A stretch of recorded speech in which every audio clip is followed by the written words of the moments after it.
Dans cette vidéo, je vous propose une autre méthode pour déterminer un argument d'un nombre complexe non nul sans faire recours au cercle trigonométrique. Le plan complexe P est muni d'un repère orthonormé direct OUV, soit M, un point de P d'affixe Z égale X plus Y, O, X appartenant à R étoile et Y appartenant à R. C'est-à-dire que Z n'est pas imaginaire pur. Soit θ, un nombre réel de l'intervalle moins pi, pi. Définition, on appelle argument de Z et on note arc Z toute mesure de l'angle orienté UOM.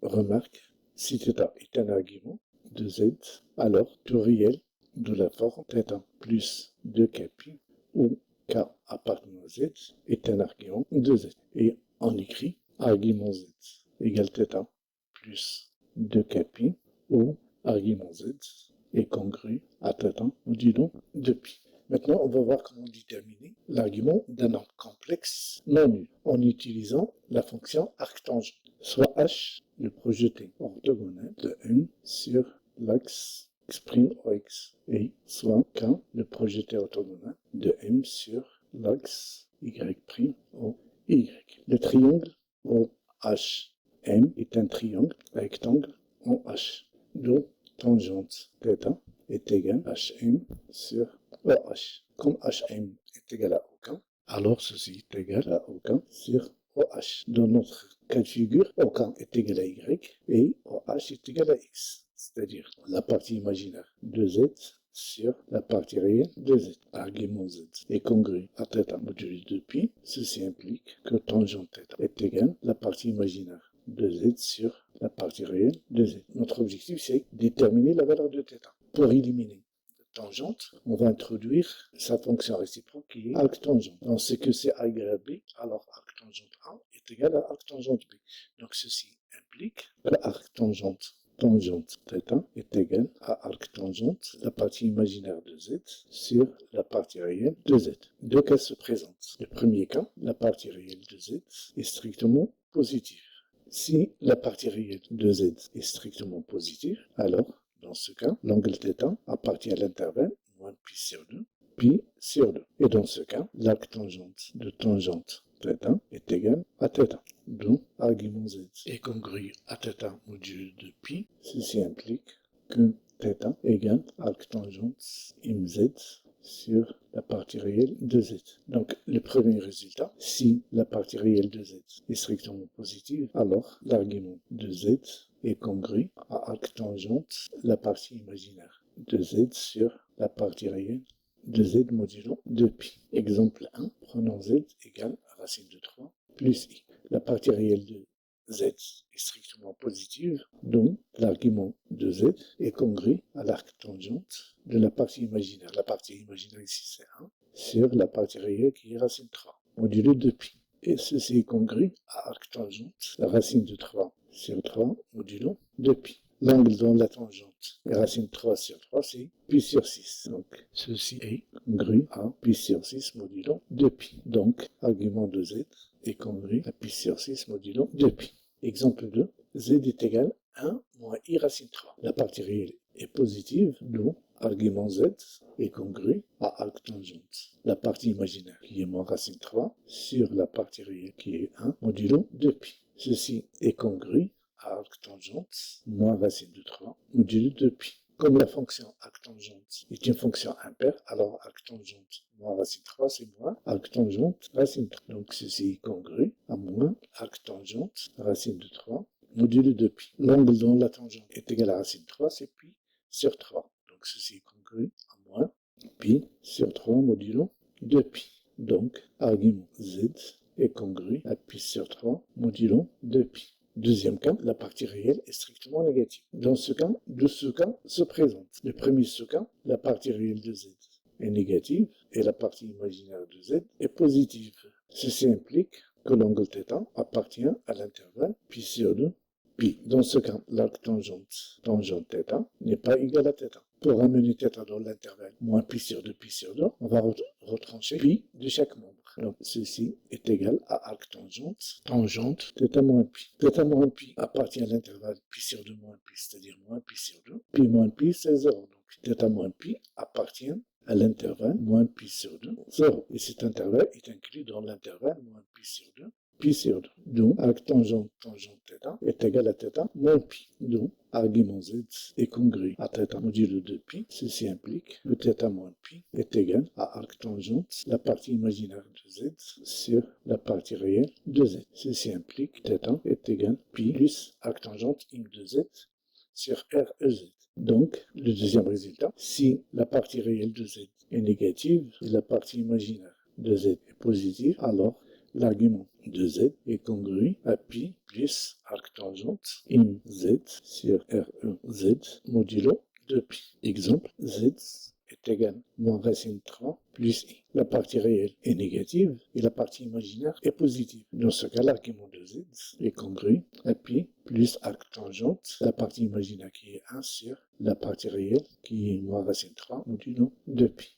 Ceci est congru à pi moins arc tangente, la racine de 3 sur 3 modulo 2pi. Ceci est congru à pi moins pi sur 6 modulo 2pi. Et ceci est congru à 5pi sur 6 modulo 2pi. Donc, argument z est congru à 5pi sur 6 modulo 2pi. Deuxième sous-cas, la partie réelle de z est négative et la partie imaginaire de z l'est aussi. Ceci implique que la mesure de l'angle θ appartient à l'intervalle moins pi sur 2. Donc, arc tangente θ, dans ce cas aussi, n'est pas égal à θ. Donc, il faut ramener l'angle θ dans l'intervalle moins pi sur 2. Pour cela, on va ajouter pi à θ. Donc, ça nous donne arc tangente θ plus pi. θ plus pi appartient à l'intervalle 0, pi sur 2. Et cet intervalle est inclus dans l'intervalle moins pi sur 2.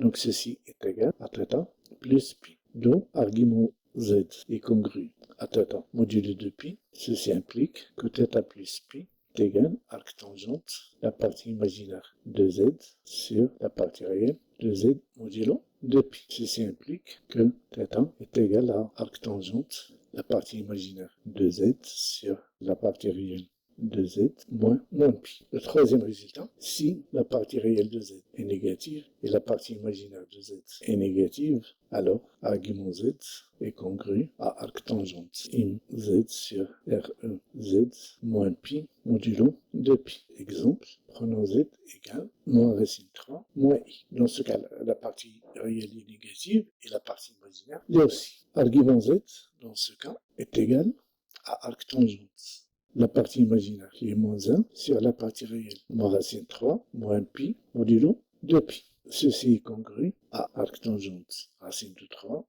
sur 3 moins pi modulo 2pi, qui est congru arc tangente racine 3 sur 3 c'est pi sur 6 moins pi modulo 2pi, qui est congru à moins 5pi sur 6 modulo 2pi. Donc, argument z est congru à moins 5pi sur 6 modulo 2pi.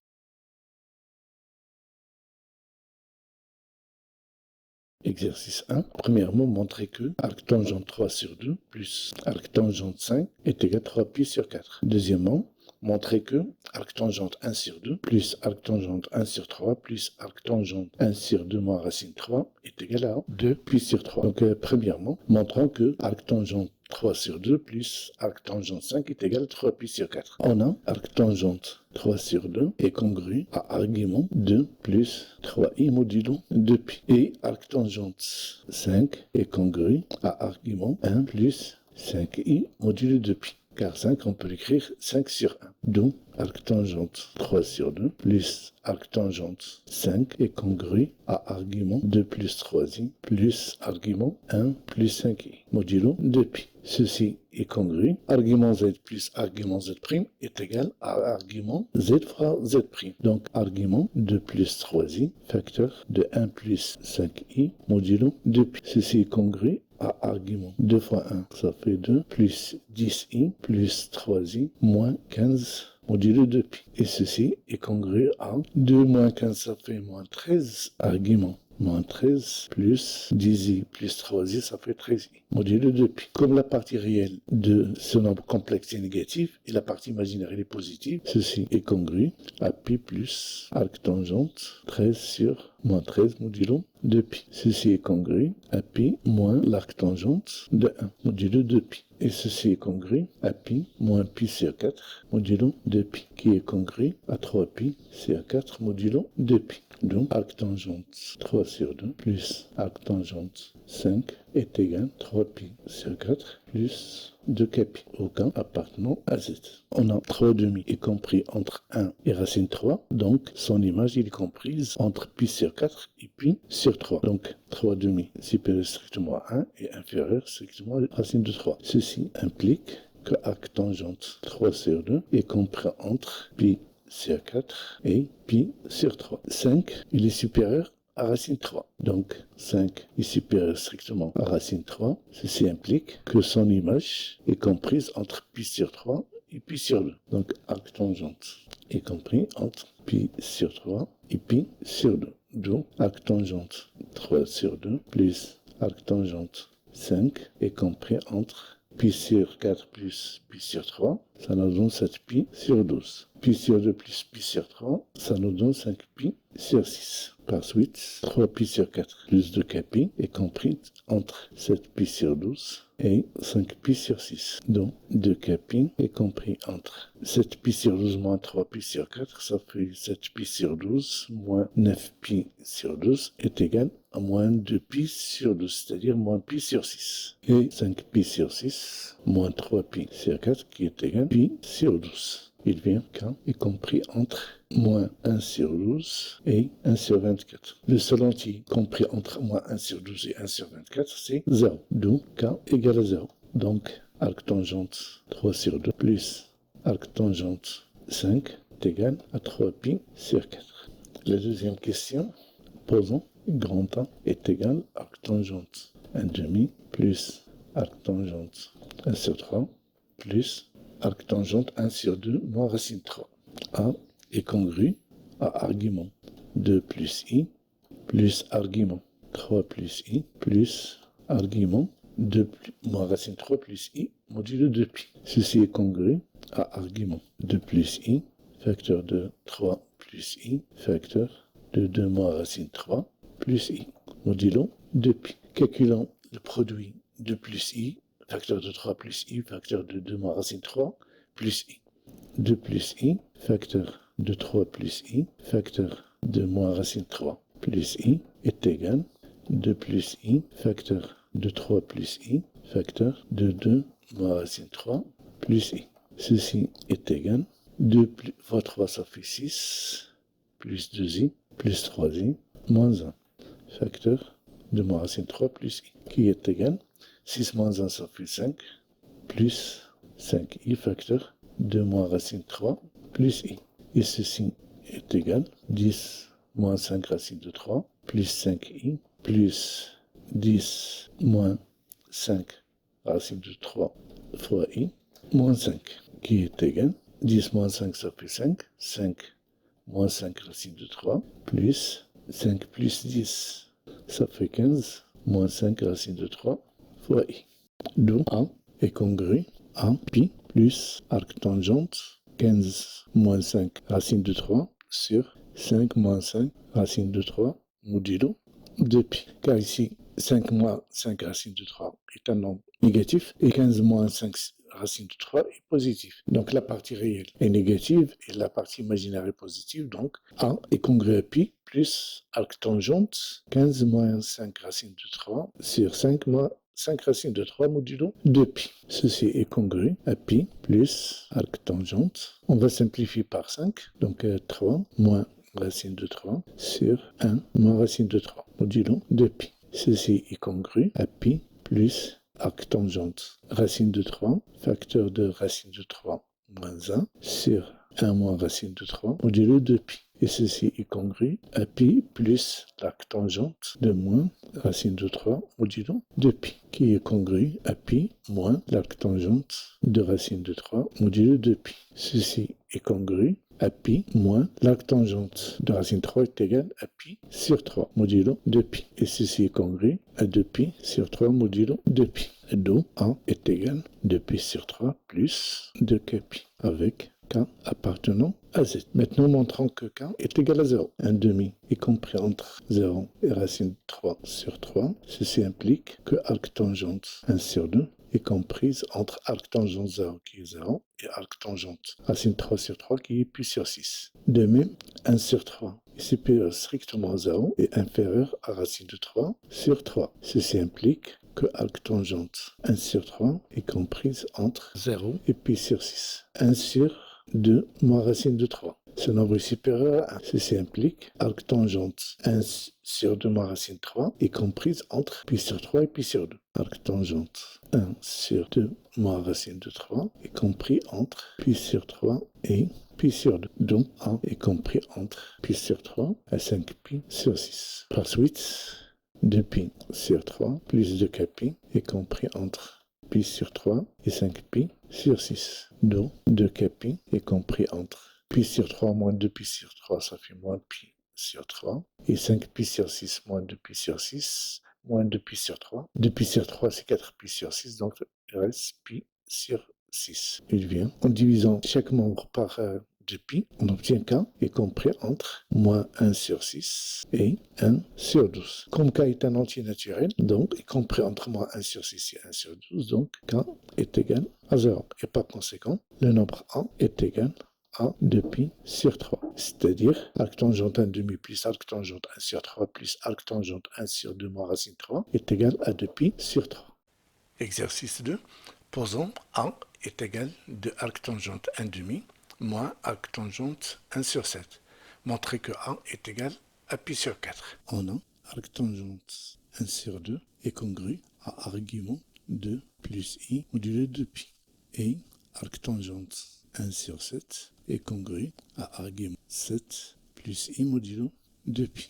Donc A est congru à 2 argument 2 plus i moins argument 7 plus i modulo 2pi. Ce qui est congru argument 2 plus i au carré moins argument 7 plus i modulo 2pi. Ceci est congru à argument 2 au carré, c'est 4, i au carré moins 1, 4 moins 1, ça fait 3.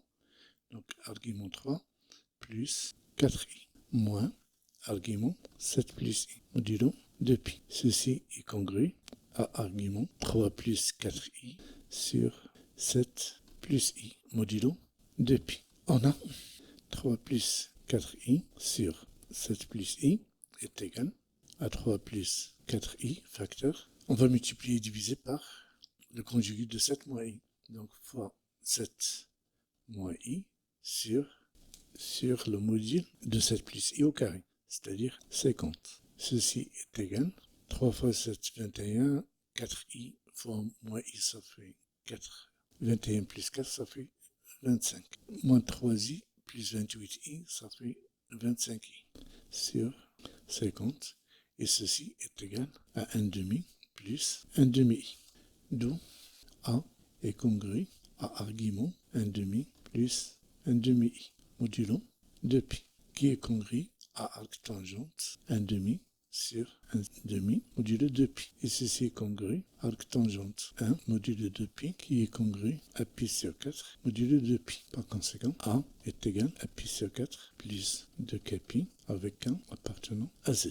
Montrons que K est égal à 0. On a 1 demi compris entre 0 et racine de 3 sur 3. Donc arctangente 1 sur 2 est compris entre 0 et pi sur 6. Ceci implique que arctangente 1 sur 2 est supérieur strictement à 0 et inférieur strictement à pi sur 6. Ceci implique que 2 arctangente 1 demi est inférieur à pi sur 3. Et 1 sur 7 est compris entre 0 et racine de 3 sur 3. Donc arctangente 1 sur 7 est compris entre 0 et pi sur 6. Ceci implique que moins arctangente 1 sur 7 est compris entre moins pi sur 6 et 0. Donc A est compris entre moins pi sur 6 et pi sur 3. Il vient pi sur 4 plus 2kpi est compris entre moins pi sur 6 et pi sur 3. C'est-à-dire, en faisant le calcul, K est compris entre moins 5 sur 24 et 1 sur 24. Le seul entier compris entre moins 5 sur 24 et 1 sur 24 est 0.